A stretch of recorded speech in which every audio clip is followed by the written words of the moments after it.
lived in Lubbock long, either as a student or maybe you were born and raised here, you've probably heard the not so great, slang term, Raider rash. It refers to sexually transmitted diseases or infections most commonly found in college students. Tonight we've learned one STI in particular has actually quadrupled here in Lubbock.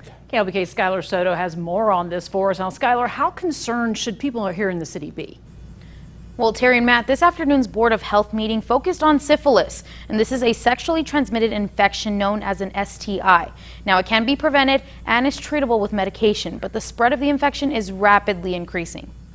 We're definitely in some of the highest numbers that we've ever seen in Lubbock County. With about 550 cases for the county. For 2022, and that's compared to having 100 cases a year before. So we're seeing a 4 times increase in the number of cases. The health department's concern is that if syphilis goes untreated, it can lead to multiple health issues. Memory loss, loss of eyesight, and then a lot of joint pain.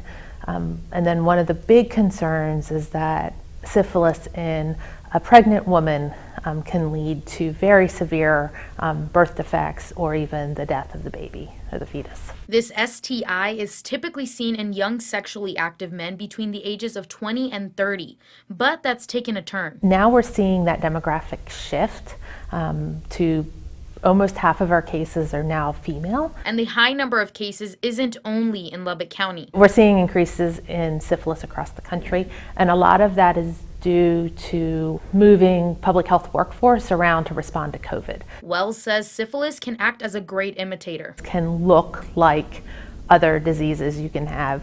You get a rash early on, so that can look like other dermatitis.